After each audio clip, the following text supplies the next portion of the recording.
1928లో Giza pyramids కన్నా పురాతనమైన నగర శిథిలాల్లో ఆర్కియాలజిస్ట్ ఒక చిన్న స్క్వేర్ సీల్ ని బయటికి తీశారు. అది కేవలం 3.5 సెంటీమీటర్ల వెడల్పు ఉంది. ఆ చిన్న రాయి మీద ఒక మనిషి బొమ్మ అద్భుతమైన ధ్యాన స్థితిలో కూర్చొని ఉంది. నడుము నిటారుగా, పాదాలు రెండు గట్టిగా కలిపి, చేతులు చాలా రిలాక్స్ గా పక్కకి ఉంటాయి. ఆయన చుట్టూ 4 జంతువులు ఉంటాయి. ఏనుగు, పులి, ఖడ్గమృగం, దున్నపోతు. ఇవేవి ఆయన్ని అటాక్ చేయట్లేదు, కానీ అన్ని అలా ఆయన వైపే చూస్తున్నాయి. ఆ బొమ్మకు కొమ్ములు ఉన్న పెద్ద కిరీటం ఉంది. 3 ముఖాలు ఉన్నట్లు కనిపిస్తుంది. ఆ బొమ్మ పైన ఏదో రహస్యమైన గుర్తులు కూడా ఉన్నాయి. వాటిని ఇప్పటి వరకు ఎవరూ పూర్తిగా అర్థం చేసుకోలేదు. సర్ జాన్ మార్షల్ అనే ఆర్కియాలజిస్ట్ 1930s లో దాన్ని చూసిన వెంటనే ఇలా రాశారు: ఇది మన చరిత్రలోనే శివుడి తొలి రూపం. ఆయన ఈ స్టేట్మెంట్ ఇచ్చిన తర్వాత కొందరు వెస్టర్న్ స్కాలర్స్ మరియు ఇండియన్ స్కాలర్స్ మధ్య ఈ ప్రోటో శివ విషయంపై పెద్ద వాదన జరిగింది. అందుకని దాదాపు 100 సంవత్సరాల తర్వాత కూడా టెక్స్ట్ బుక్స్ అన్ని దాన్ని తెలియని దేవత అని అంటున్నాయి. Welcome to grey matter network. నా పేరు వివేక్. ఇవాళ మనం చూడబోయే టాపిక్ ఇండస్ వ్యాలీ రిమైన్స్ లో కనుగొన్న పశుపతి సీల్. ఇది సుమారు 5,000 సంవత్సరాల కిందట, అంటే ఋగ్వేద రాయడానికి 1000-2000 సంవత్సరాల కంటే ముందడిది. ఆ పలకలో కూర్చున్న పద్ధతి, 3 ముఖాలు, జంతువులు, ఆ ఓవరాల్ ఎనర్జీని చూసి ఇది దేని గురించో తెలుసుకోవడానికి ట్రై చేద్దాం. Let's continue the discovery. ఈ సీల్ మొహంజదారోలో దొరికింది. ఇది ఇండస్ వ్యాలీ సివిలైజేషన్ లోని పెద్ద నగరాల్లో ఒకటి. ఇంట్రెస్టింగ్ పాయింట్ ఏంటంటే ఇది గుడిలోనో లేక రాజుగారి ప్లేసెస్ లోనో దొరకలేదు. ఇది ఒక మామూలు ఇంట్లో దొరికింది. అంటే ఈ బొమ్మ ఎవరైనా సరే, సాధారణ ప్రజలు, సామాన్య జనం వాళ్ళ ఇంట్లో ఈ పలకల్ని పెట్టుకున్నారు. మార్షల్ దీన్ని సీల్ 420గా రాశారు. మనం దాన్ని పశుపతి సీల్ అని పిలుస్తున్నాం. దీని అసలు మన ఢిల్లీ నేషనల్ మ్యూజియంలో ఉంది. ఇలాంటిదే ఇంకో సీల్, అచ్చంగా దాని లాంటిదే ఇస్లామాబాద్ మ్యూజియం లో ఉంది. సేమ్ కూర్చున్న పద్ధతి, సేమ్ కిరీటం, సేమ్ 3 ముఖాలు. అంటే ఇదేదో అనుకోకుండా చేసిన తప్పు కాదు. ఇది చాలా మంది నమ్మిన దైవం. అసలు మనం ఏం చూస్తున్నాం? ఒక బిస్కెట్ సైజ్ సీల్ మీద చెక్కిన అసాధారణమైన వివరాలను విడదీసి చూద్దాం. కూర్చున్న పద్ధతి, ఇది ఏదో మామూలుగా కూర్చోవడం కాదు. ఇది ఒక టెక్స్ట్ బుక్ యోగికాసనం. హీల్స్ టైట్ గా కలిసి, మోకాలు వెడల్పుగా, నడుము పూర్తిగా నిటారుగా ఉంది. ఈ పోస్ బద్ధ కోణాసనం కి చాలా దగ్గరగా ఉంది. ఇప్పటికీ దీన్ని బాగా ప్రాక్టీస్ చేసే వాళ్ళకే నేర్పిస్తారు. 4500 ఏళ్ల కిందట నాగరికతల్లో ఇంత అధునాతనమైన ధ్యానానికి సంబంధించిన తొలి బొమ్మ ఎలా ఉండగలిగింది? 3 ముక్కలు, ఎడమ ప్రొఫైల్, ముందు ముఖం, కుడి ప్రొఫైల్, వెనుక 4వ మొహం కూడా ఉంది అని కొందరు అంటారు. తర్వాత వచ్చిన హిందూయిజంలో ఎక్కువ ముఖాలను గొప్ప జ్ఞానం, ఎక్కువ దృష్టిని చూపించడానికి వాడతారు. ఇది కట్టుకథ కాదు, చైతన్యాన్ని సూచించే గుర్తు. కిరీటం, 2 పెద్ద దున్నపోతు కొమ్ములు బయటికి తిరిగి ఉన్నాయి. మధ్యలో ఒక ఆకారం ఉంది. అది అచ్చం పొడుస్తున్న చంద్రుడిలా ఉంది. అది వేల సంవత్సరాల తర్వాత శివుడి ఐకానిక్ సింబల్ అయింది. ఇది కేవలం కోయిన్సిడెన్సా లేదా కొనసాగింప?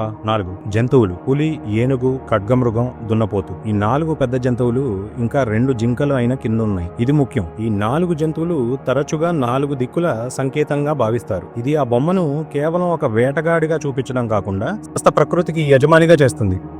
తర్వాత భారతీయ కథల్లో శివుడు పశుపతి అయ్యాడు, జంతువుల ప్రభువు. 5 అధికారం, ఒక శాంతమైన రాజులా ఉన్న ఒక వ్యక్తిని కార్వ్ చేసినట్టుగా ఉంటుంది. జంతువులు కేయాటిక్ గా కాకుండా పద్ధతిగా అరేంజ్ చేసినట్లు ఉన్నాయి. కూర్చున్న పద్ధతి చాలా ఉద్దేశపూర్వకమైనది. ఈ కాంపోజిషన్ మొత్తం ఆచారాన్ని లేదా అధికారాన్ని చూపిస్తుంది. ఈ మామూలు మనిషి బొమ్మ కాదు. ఇది ఒక దైవ సంబంధమైన లేక సెమీ దైవ సంబంధమైన వ్యక్తికి చిహ్నం. బొమ్మ పైన ఇంకా అర్థం తెలియని సింధు లిపిలో ఏదో గుర్తులున్నాయి. వాటి అర్థం ఇంకా మనకి తెలియదు, ఎవరికి తెలియదు ఆనెస్ట్లీ. అది మేబీ ఒక పేరైనా, ఒక బిరుదైనా, ఒక మంత్రమైనా, లేక ఒక తెగ గుర్తైనా అయ్యుండొచ్చు. ఈయన మామూలు మనిషి కంటే గొప్పవాడు. అందులో ఒక లేబుల్ పెట్టాలి అని వాళ్ళు స్పష్టంగా అనుకున్నారు. సో అది మాత్రం కన్ఫర్మ్. మరి ఇది నిజంగా శివుడేనా? టెక్స్ట్ బుక్స్ అయితే సేఫ్ ఆన్సర్స్ ఇస్తాయి. మేము నిరూపించలేము, లిపిని ఇంకా అర్థం చేసుకోలేదు, దీని అర్థం ఖచ్చితంగా తెలియదు అని. కానీ కొంచెం నిజాయితీగా, సూటిగా ఆలోచించండి. క్రీస్తు పూర్వం 2300 నాటి ఒక బొమ్మ యోగా ఆసనాల్లో కూర్చున్నాడు. పొడుస్తున్న చంద్రుడి లాంటి గుర్తు పెట్టుకున్నాడు. 3 ముఖాలు ఉన్నాయి. తన చుట్టూ అన్ని పెద్ద జంతువులు ఉన్నాయి. చాలా శాంతంగా,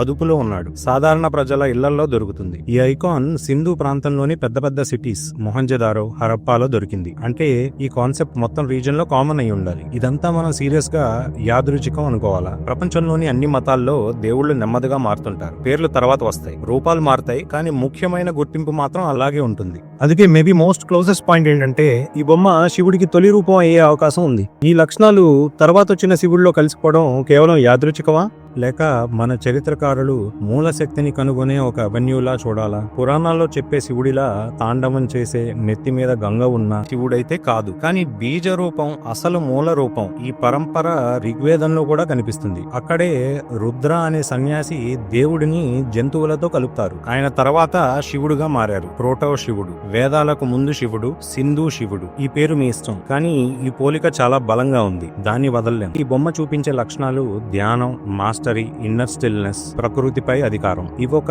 ఆది యోగికి ఉండే ముఖ్యమైన లక్షణాలు. అచ్చంగా ఈ లక్షణాలు ఈ సీల్ నుండి కనిపిస్తాయి. ఈ బొమ్మ ఒక దేవతని కాకుండా ఒక తొలి ఆధ్యాత్మిక గురువుని చూపిస్తుందేమో. ఇది కట్టుకథ కాదు, ఇది కవిత్వం కాదు. ఇది బహుశా ఒక యోగా పరంపరను నిలబెట్టిన వ్యక్తి అయ్యుండొచ్చు. కాబట్టి నేను చెప్పగలిగే నిజం ఏంటంటే, పశుపతి సీల్ అనే బొమ్మ శివుడి గురించి తెలిసిన మనకి తొలి అవకాశం. ఆయన పూర్తి రూపంలో కాకుండా తొలి అసలు రూపంలో ధ్యానం చేసే, 3 ముఖాలున్న, ప్రకృతిని శాసించే యోగి రూపంలో ఉన్న వ్యక్తి 4500 ఏళ్ల క్రితం సాధారణ ప్రజలు పూజించారు. దీని ఆల్టర్నేటివ్ ఇంటర్ప్రిటేషన్స్ కూడా చాలా ఉన్నాయి. అవి ఏమంటున్నాయంటే, ఇది మేబీ ఒక ఫర్టిలిటీ గాడ్, లేదా లార్డ్ ఆఫ్ యానిమల్స్, లేదా తమిళ్లో కొంతమంది కో అవన్ అంటే చీఫ్ ఆఫ్ మౌంటైన్, ఇంకొంతమంది దాన్ని దేవత రూపంగా కూడా అనువాదిస్తారు.